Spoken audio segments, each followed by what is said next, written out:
राजनांदगांव से इस वक्त बड़ी खबर, जहां पर चुनाव लड़ने या केंद्र में जाने के सवाल पर पूर्व मुख्यमंत्री रमन सिंह का बयान सामने आया है। उस पर उन्होंने कहा है कि चुनाव लड़ना है या केंद्र में जाना है, पार्टी तय करेगी, पार्टी जो आदेश देगी वो होगा, ये कहा है डॉक्टर रमन सिंह ने। बड़ी खबर आपको बता रहे राजनांदगांव से, जहां पर चुनाव लड़ने या केंद्र में जाने के सवाल पर पूर्व मुख्यमंत्री डॉक्टर रमन सिंह का बयान सामने आया है। उन्होंने कहा है कि चुनाव लड़ना है या केंद्र में जाना है, ये पार्टी तय करेगी, पार्टी जो आदेश देगी वही होगा। इस वक्त की बड़ी खबर राजनांदगांव से, चुनाव लड़ने या केंद्र की राजनीति में जाने के सवाल पर उनका बयान आया है। इस मुद्दे पर पार्टी तय करेगी कि उन्हें क्या करना है, जो पार्टी का आदेश होगा वही होगा, ये कहा है रमन सिंह ने। तो इस वक्त की बड़ी खबर आपको बता रहे हैं, छत्तीसगढ़ की राजनीति से जुड़ी चुनाव लड़ने और केंद्र में जाने के सवाल पर पूर्व मुख्यमंत्री डॉक्टर रमन सिंह ने बयान दिया है। चुनाव लड़ना है या केंद्र में जाना है, ये पार्टी तय करेगी और जो पार्टी आदेश देगी वही होगा।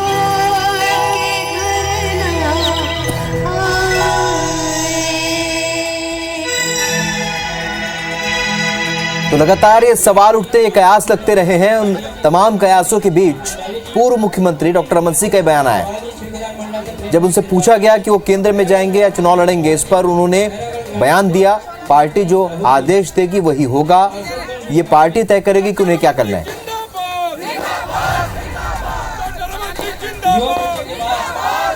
तो राजनांदगांव से इस वक्त की बड़ी खबर, छत्तीसगढ़ में चुनाव से पहले लेकर जिस तरीके से भाजपा में बदलाव हुआ और उसके बाद अब ये बयान सामने आया है पूर्व मुख्यमंत्री डॉक्टर रमन सिंह का।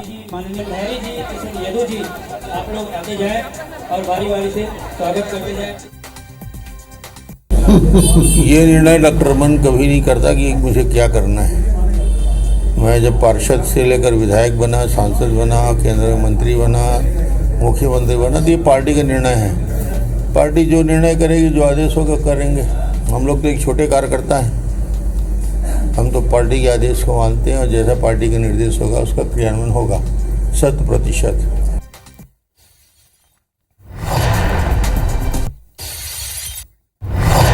भिलाई से भी इस वक्त एक बड़ी खबर, जहां पर बच्चा चोरी की अफवाह पर एक महिला के साथ जमकर मारपीट की गई है। घटना चरौदा निगम के ग्राम पुरैना की है, जहां एक महिला घूम रही थी। कुछ मिनटों में किसी ने अफवाह फैला दी कि महिला बच्चा चोर है और देखते ही देखते बड़ी संख्या में रहवासी वहां पहुंच गए और उस महिला के साथ जमकर मारपीट की। घटना की जानकारी मिलते ही पुलिस मौके पर पहुंची और महिला को अपने साथ लेकर गई। तो पुलिस ने मारपीट करने वालों के खिलाफ अपराध पंजीबद्ध कर लिया है।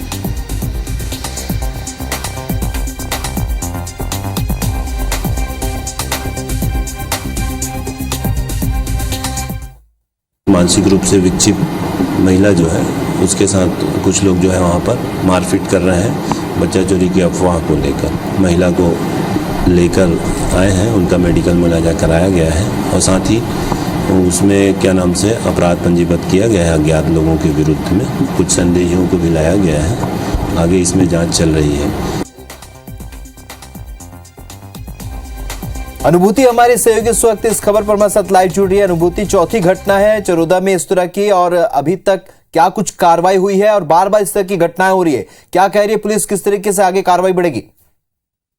देखिए, लगातार इस तरह की घटनाएं दुर्ग जिले में सामने आ रही है। ये चौथी घटना है और अगर बात करूं भिलाई 3 थाना क्षेत्र अंतर्गत, तो ये दूसरी घटना थी। पहली घटना भी यहीं पर सामने आई थी, जहां पर साधुओं के साथ मारपीट हुई थी, उसके बाद विक्षिप्त एक आदमी के साथ मारपीट हुई, उसके बाद फेरी वालों के साथ मारपीट हुई और आज एक विक्षिप्त महिला के साथ जमकर मारपीट की गई है। लगातार पुलिस लोगों से अपील कर रही है कि कभी भी अगर आपको ऐसा कोई शक होता है, कोई बात होती है, तो जरूर पुलिस को सूचना दें और पुलिस पूछताछ करेगी। अगर वाकई कोई बात है तो पुलिस आगे की कार्यवाही करेगी, लेकिन कानून हाथ में न ले। लेकिन पुलिस की इस अपील का कहीं भी कोई असर होता नजर नहीं आ रहा। पखवाड़े भर के भीतर ये चौथी घटना सामने आई है। एक महत्वपूर्ण बात ये भी सामने आई आज की पुलिस जरूर ये कहती है कि आप पुलिस को सूचना दीजिए, पुलिस जरूर मौके पे पहुंचेगी, लेकिन आज जब एक घटना हुई 1.5 घंटे तक पुलिस नहीं पहुंची। पहुंची और मोहल्ले के बाकी जो लोग हैं जो मारपीट में शामिल नहीं थे वो पुलिस को फोन करते रहे, लेकिन पुलिस नहीं पहुंची। तो निश्चित तौर पे पुलिस की कथनी और करनी में यहाँ पर फर्क भी नजर आ रहा है।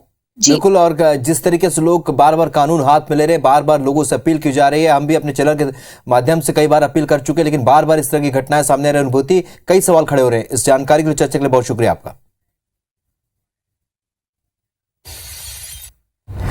जगदलपुर से इस वक्त एक बड़ी खबर, जहां पर बस्तर के 3 जिलों में ब्लैकआउट हो गया। दंतेवाड़ा, सुकमा और बीजापुर जिले में ब्लैकआउट हो गया है। तीनों जिलों में आधे घंटे से बिजली सप्लाई बंद पड़ी हुई है।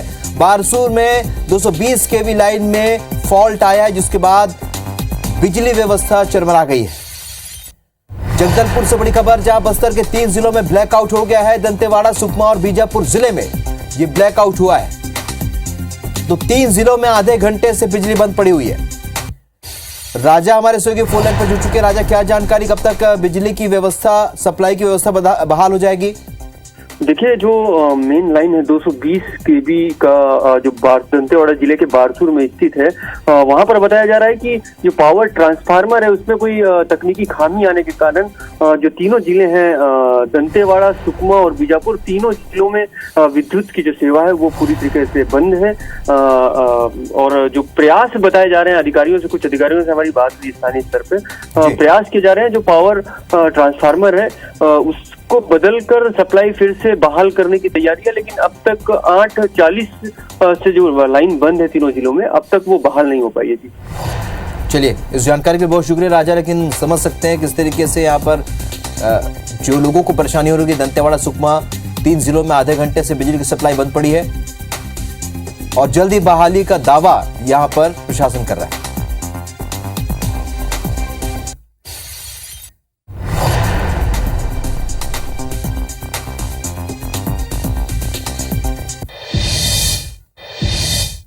चलिए, अब जोहार छत्तीसगढ़ में शुरू करते खबरों का सिलसिला। दुर्ग में अंडरब्रिज का निर्माण किया गया और अब भाजपा कांग्रेस में लोकार्पण को लेकर होड़ मची हुई है। नेता बिना परमिशन लिए ही फीता काटने पहुंच रहे हैं। दुर्ग में रेलवे लाइन पर बने अंडरब्रिज के लोकार्पण का श्रेय लेने की होड़ बीजेपी और कांग्रेस में लगी हुई है। 14 करोड़ की लागत से केंद्र और राज्य सरकार ने मिलकर इस अंडरब्रिज को बनवाया है। पहले बीजेपी पार्षद अरुण सिंह ने रायपुर नाका की तरफ से ब्रिज खोलने का प्रयास किया, मगर पुलिस ने उल्टा उन पर गैर जमानती धाराएं लगा दी। वहीं धमधा नाका अंडरब्रिज के लोकार्पण का कांग्रेस विधायक अरुण वोरा ने प्रयास किया, मगर रेलवे ने काम अधूरा बताकर लोकार्पण की अनुमति नहीं दी। नागरिकों को जरूरत है और नागरिकों ने खुद खोल दिया है। हम लोग कल कलेक्टर हमने मुआयना किया था अधिकारियों के साथ और ये ब्रिज को लोगों के लिए खोल दिया गया है। बीजेपी पार्षद अरुण सिंह ने कांग्रेस विधायक अरुण वोरा पर एफआईआर दर्ज करने की मांग की। ये सत्ता का जो दुरुपयोग कर रहे हैं ये क्षेत्र की जनता देख रही है और आने वाले समय में इसका जवाब क्षेत्र की जनता ही देगी। बता दें कि दुर्ग के धमधा नाका अंडर ब्रिज पर आवाजाही चालू है, वहीं रायपुर नाका अंडर ब्रिज का कार्य पूर्ण होने के बाद भी वो बंद है।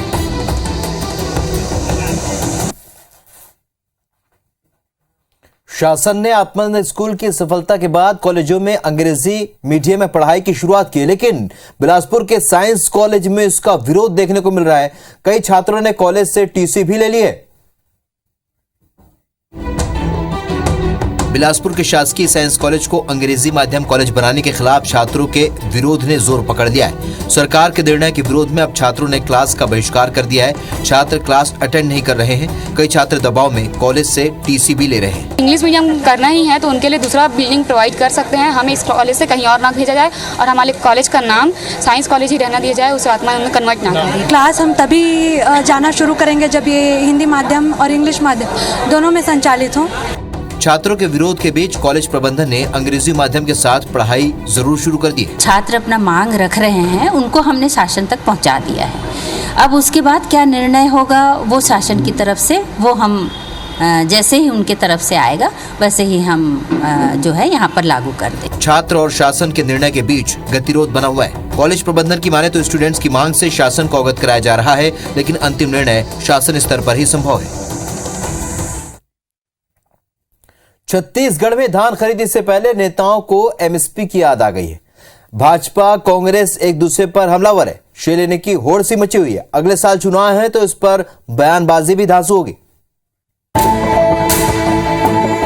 छत्तीसगढ़ में 1 नवंबर से धान खरीदी होने को है। इसके पहले प्रदेश में सियासी बयानबाजी चरम पर है। सरकार के 110 लाख मीट्रिक टन धान खरीदी लक्ष्य पर भाजपा ने निशाना साधा। बीजेपी नेता विजय शर्मा ने कहा कि छत्तीसगढ़ सरकार से केंद्र सरकार 91 लाख मीट्रिक टन धान खरीदेगी, जिसके एवज में 21,000 करोड़ की राशि का भुगतान केंद्र करेगी। केंद्र की सरकार 61 लाख मीट्रिक टन धान चावल छत्तीसगढ़ से ले रही है एफसीआई के लिए, और जिसका अर्थ है कि 91 लाख मीट्रिक टन धान का उपार्जन केंद्र की सरकार के द्वारा समर्थन मूल्य पर किया जाएगा। भाजपा के आरोप पर सुशील आनंद शुक्ला ने कहा कि धान खरीदी के लिए एक संघीय व्यवस्था है। केंद्र सरकार किसानों से धान नहीं खरीदती, वो राज्य से चावल लेती है। और किसानों के हित में निर्णय लिया गया। मुख्यमंत्री भूपेश बघेल का अभिनंदन, स्वागत। भारतीय जनता पार्टी घड़ियाली आंसू बहाना बंद करे। छत्तीसगढ़ सरकार ने 110 लाख मीट्रिक टन धान खरीदी का लक्ष्य रखा है, जिसके लिए तैयारियां जोरों पर हैं। कवर्धा में पर्यटन की अपार संभावनाएं हैं, लेकिन पर्यटकों की सुविधाओं का अभाव भी है। पर्यटन विभाग ने जिले में मोटल तो बनवा दिए, लेकिन मेंटेनेंस चोरों और कुदरत के हवाले छोड़ दिया। कवर्धा में कुछ वर्ष पहले पर्यटन विभाग ने 6 मोटल का निर्माण तो कराया, लेकिन मेंटेनेंस पर ध्यान नहीं दिया गया। अब हालात यूं हैं कि मोटल जर्जर हो चुके हैं और खंडहर का रूप ले लिया है। ये तस्वीर आप गोदमा रिजॉर्ट की देख रहे हैं, जहां मोटल के एसी, लग्जरी बेड सहित कई कीमती सामान चोरी हो चुके हैं। दीवार जगह जगह से गिर चुकी है। पूरे मामले पर भाजपा नेता ने कहा कि प्रदेश का पर्यटन विभाग कोमा में है। 6 रिसोर्ट को पाल कर भी नहीं रख पा रही है, उसके इंफ्रास्ट्रक्चर चोरी हो रहे हैं, दीवारें गिर रही है। इधर कवर्धा के मोटल के हालात पर कलेक्टर ने मोटल के निरीक्षण की बात कही। यदि उसका एक परीक्षण करवा लेते हैं और टूरिज्म डिपार्टमेंट को ये अवगत कराया जाएगा, जैसा वहाँ से निर्देश होगा उसके मुताबिक। कवर्धा में वाटरफॉल, पहाड़, अभ्यारण्य, पुरातात्विक महत्व का 1000 साल पुराना भूरमदेव मंदिर और ऐसे में पर्यटन विभाग की लापरवाही जिले के टूरिज्म पर भारी पड़ रही है। छत्तीसगढ़ में किसानों के लिए आज का दिन मिनी दिवाली के समान रहा। मुख्यमंत्री भूपेश बघेल ने सरकार की 3 महत्वाकांक्षी योजना की किश्त जारी की, साथ ही अरहर, मूंग और उड़द की फसल के समर्थन मूल्य में खरीदी की शुरुआत की गई। छत्तीसगढ़ सरकार की 3 महत्वाकांक्षी योजना, राजीव गांधी किसान न्याय योजना, गोधन न्याय योजना और राजीव गांधी ग्रामीण भूमिहीन कृषि मजदूर न्याय योजना की किश्त जारी की गई। मुख्यमंत्री भूपेश बघेल ने आज सीएम हाउस से हितग्राहियों के खाते में कुल 1866 करोड़ 39 लाख रुपए की राशि ट्रांसफर की। किसानों के खाते में, गौपालकों के खाते में, मजदूरों के खाते में और जो हमारे बैगा, गुनिया, हाटपारिया, मोहरिया, इनके खाते में लगभग 1900 करोड़ राशि आज अंतरण किया गया। छत्तीसगढ़ में आज से 20 खरीदी केंद्रों में अरहर, मूंग और उड़द की फसल की समर्थन मूल्य में खरीदी की शुरुआत की गई। जो कोदो, कुटकी, रागी, मक्का, गन्ना, वृक्षारोपण, अन्य जो सुगंधित धान के फसलें ले रहे हैं, उसमें भी काफी वृद्धि हुई है। दिवाली से पहले प्रदेश के 24 लाख लोगों के खाते में राशि आने से बाजारों में भी रौनक बढ़ेगी। भूपेश बघेल की अध्यक्षता में आज कैबिनेट की बैठक हुई, जहां कई महत्वपूर्ण फैसले लिए गए। रायपुर में मुख्यमंत्री निवास में आज कैबिनेट की बैठक हुई, जहां कई अहम मुद्दों पर कैबिनेट की मुहर लगी। छत्तीसगढ़ में 1 नवंबर से 31 जनवरी तक समर्थन मूल्य पर धान खरीदी की जाएगी। वन विभाग के ट्रांसपोर्ट में अब NTPS लागू होगा। PPP मॉडल से कॉलेज खोलने पर छूट मिलेगी। अरहर, मूंग, उड़द की खरीदी 20 जगहों पर होगी। 11 करोड़ 99 लाख रुपए की गन्ना प्रोत्साहन राशि का भुगतान किया जाएगा। आबकारी विभाग की विभागीय प्रतियोगिता परीक्षा अब एक बार होगी। भारत सरकार की तरफ से एक national transit pass system NTPS लागू किया गया है। अक्टूबर, नवंबर और दिसंबर 2022 में प्रधानमंत्री गरीब कल्याण अन्न योजना के हितग्राहियों को राशन मिलेगा। छत्तीसगढ़ उपभोक्ता कल्याण निधि भी बनाया गया है 2022। इसमें 75% भारत सरकार और 25% राज्य सरकार का एक कॉर्पस फंड बनाया जाएगा। कैबिनेट बैठक में आदिवासी आरक्षण पर भी चर्चा हुई।